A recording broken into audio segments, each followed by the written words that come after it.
North of San Diego, California, on San Onofre State Beach, is the San Onofre Nuclear Power Plant.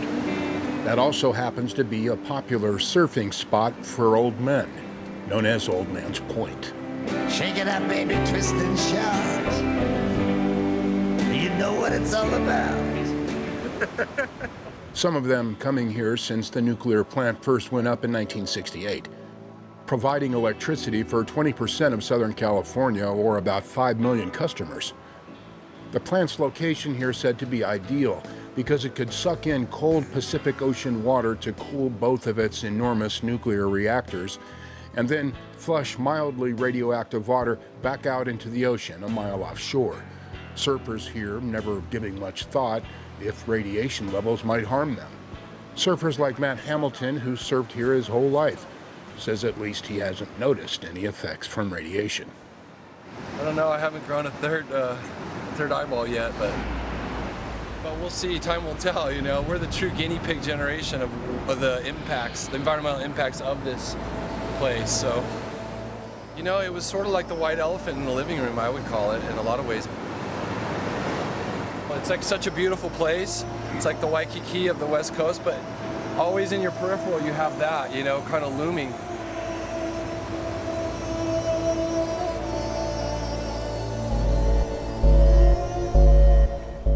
It was a radiation leak here back in 2013 that forced the plant to shut down. Workers will be here the next several years taking the plant apart as part of the decommissioning process.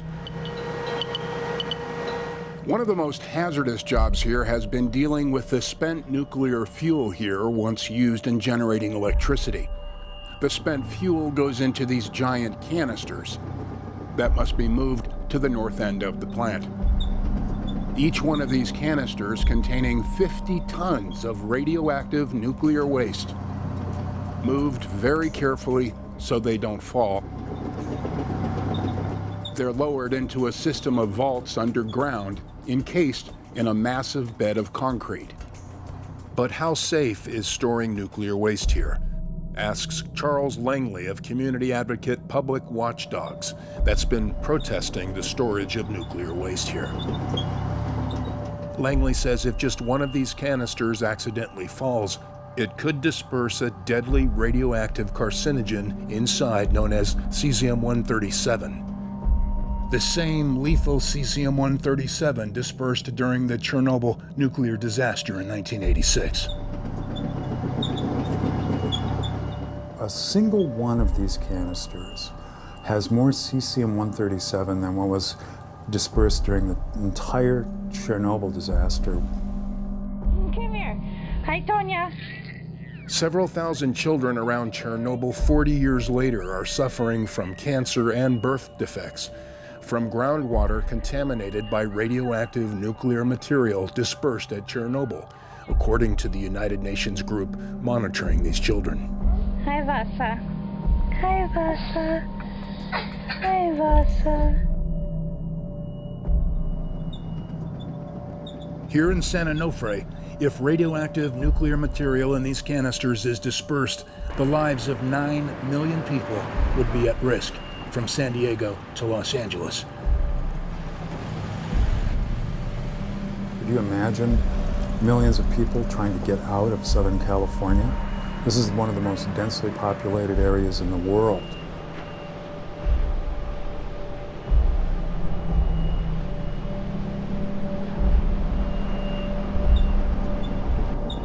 Community activists say it's not just one canister, one potential Chernobyl disaster going into the ground here. 73 canisters of nuclear waste have been entombed here. The problem at San Onofre is that the nuclear waste dump is situated 108 feet from the water, from the beach. It is practically on top of an earthquake fault line, and it is in the middle of a tsunami zone. This makes it an incredibly unsafe placement for deadly nuclear waste. Langley fears there could be a repeat here of the earthquake and tsunami that led to the Fukushima nuclear disaster in Japan in 2011. Considered the worst nuclear disaster after Chernobyl. And Langley brings up a near-miss incident here at San Onofre in August of 2018, when one of these canisters nearly fell from a crane. And at first, news of the near-miss was not made public until plant worker David Fritsch came forward at a community meeting monitoring plant activities. So what we have is a canister that could have fallen 18 feet.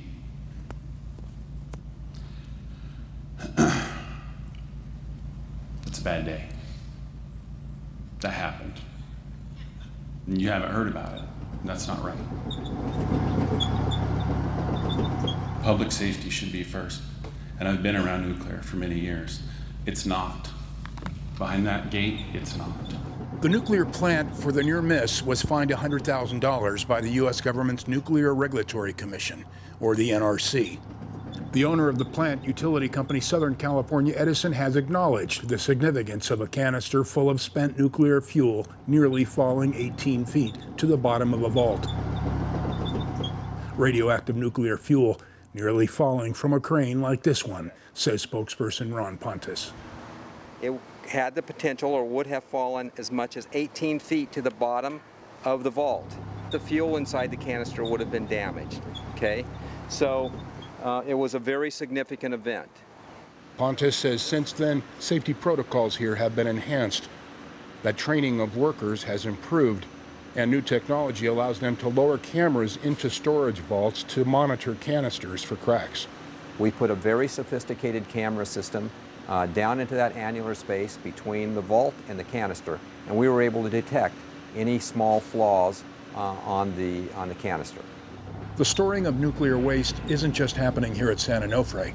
It's happening at 95 other nuclear plants in 29 U.S. states. Because there's nowhere else to put it. Because the U.S. government has yet to approve a national repository where nuclear waste can be stored. One initial location was inside Yucca Mountain in the U.S. state of Nevada. That plan scrapped in 1998 after public outcry and a series of legal challenges over how the nuclear waste would be transported here to Yucca Mountain. So the U.S. government today says until it can find alternative sites to store the nation's nuclear waste, it'll need to be lowered into dry storage at respective nuclear plants across the country, like here at San Onofre. But critics say the problem is the radioactive nuclear waste remains a lethal threat to the public for hundreds of thousands of years.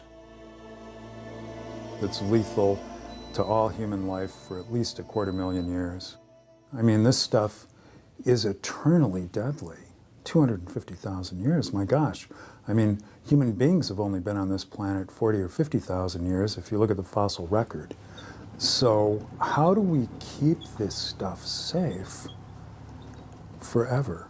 Langley's colleague at Public Watchdogs, Nina Babiars, says the general public remains woefully uninformed about the risks of nuclear waste being stored here at San Onofre and unaware that a nuclear disaster could potentially happen here. People talk about, oh, well, that couldn't happen. Well, it happened at Chernobyl, it happened at Fukushima. We're not prepared at all. Southern California Edison, the owner of the San Onofre nuclear waste dump, has a very powerful PR machine. They like people to forget that we had a whistleblower that came out and talked about the truthful details of a near-miss drop of 100,000 pounds of radioactive nuclear waste. Those opposed to storing nuclear waste here say what's been created here is a ticking time bomb. It's not true that it's a ticking time bomb. The spent fuel is safely stored inside robust canisters made of stainless steel, and they're stored in a very secure system, concrete monolith essentially. These concrete vaults, he says, are several feet thick and approved by the NRC to withstand flooding and earthquakes and extreme changes in temperature. However, community advocates say a threat remains. You've heard this one from them. You know, each of the 73 canisters is a mobile Chernobyl. False. Not true. There's not a probable or event of any kind that could lead to the release of this material. There's no motive force to force it out of the canister. Pontus says the canisters are designed to last 100 years. The canisters have a expected life of around 100 years. okay? With good care and maintenance, they may last well longer than that. But it's what condition the canisters will be in after 100 years from now that concerns community advocate Raymond Lutz, founder of the nonprofit Citizens Oversight, who worries about leaving all this nuclear waste for future generations to deal with. Now we have to hand this waste down to our children and our children's children for 4,000 generations.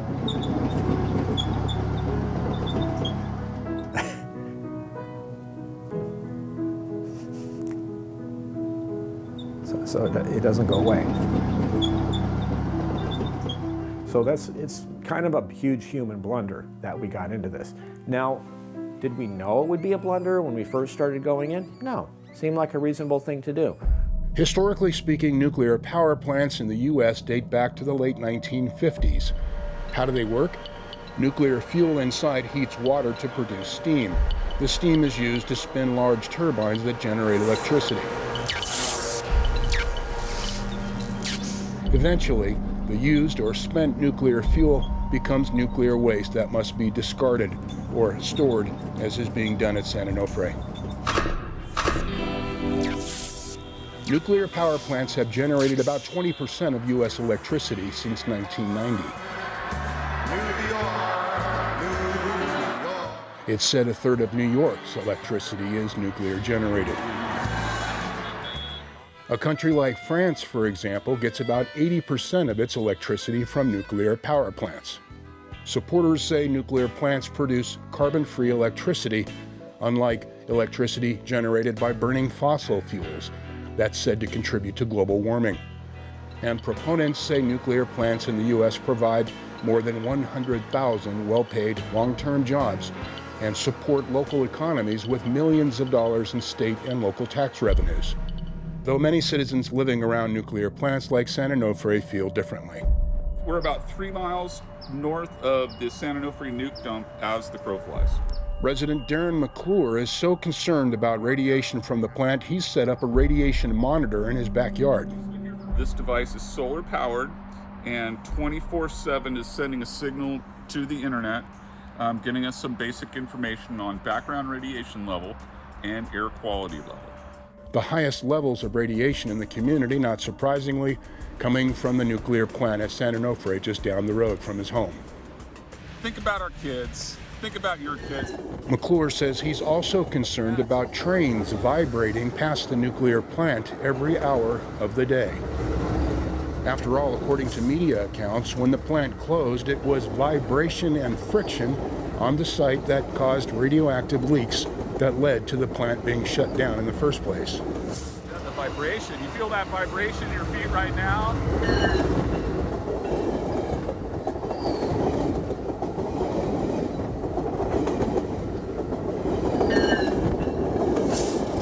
The train's going by. No, you won't feel it anywhere. I mean, we were standing on a concrete monolith. You're not going to feel anything.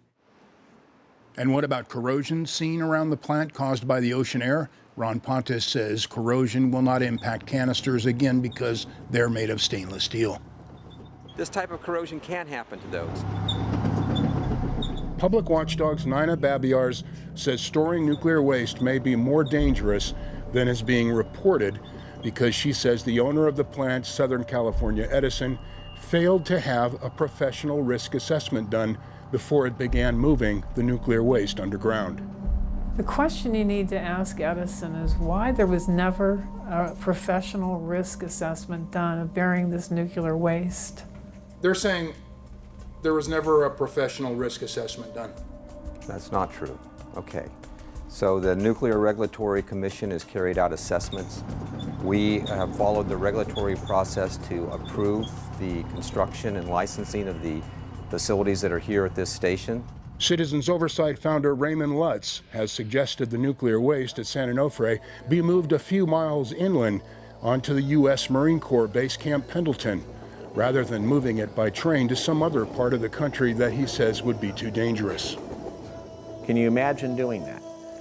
Putting this on railroad tracks, running them through communities.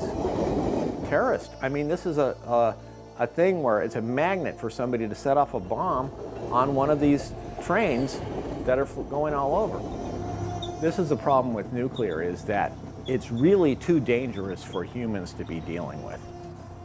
Basically, it comes down to the point that we are not good enough to not make mistakes.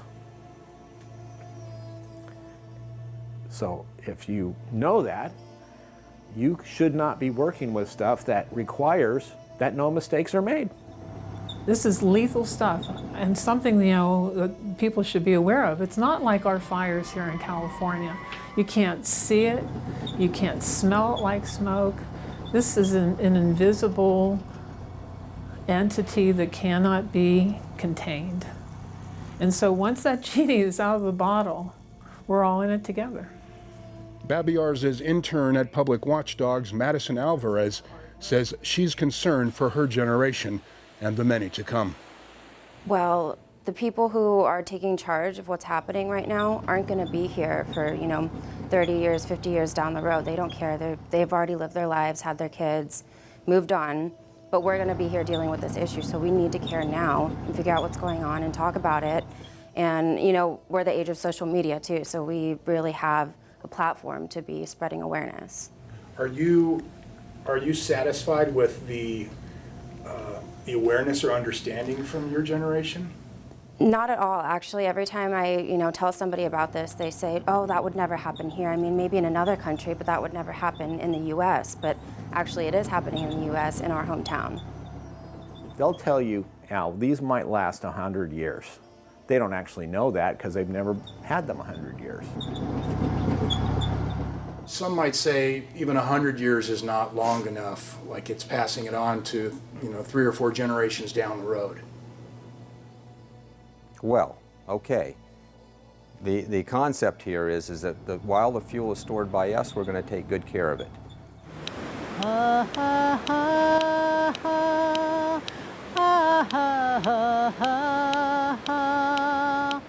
Taking good care of this beach long before white settlers and this plant arrived here, dating back 10,000 years, were Native American members of the Ahishiman Nation, whose traditions, like honoring the ocean, are still practiced by members today. To give honor to the ocean, to the grandmother. The Ahishiman Nation's Adelia Sandoval says her people consider the nuclear waste here a cancer to the community. Not to mention, she says, the insult of the plant being built on what she says was an Ahishiman gravesite for her ancestors. The remains of at least one ancestor, she says, was found here during construction in the 1960s.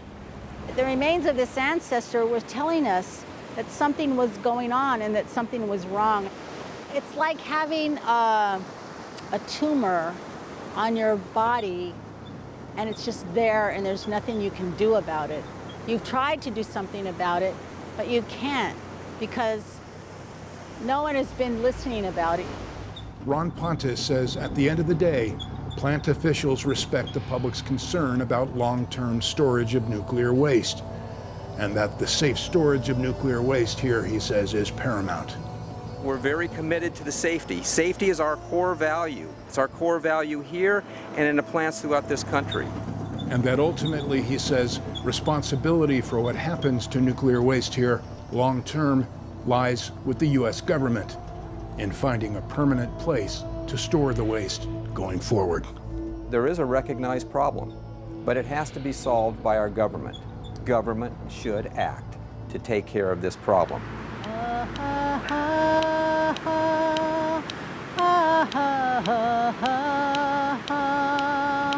Kesh pamai, no nesh kina.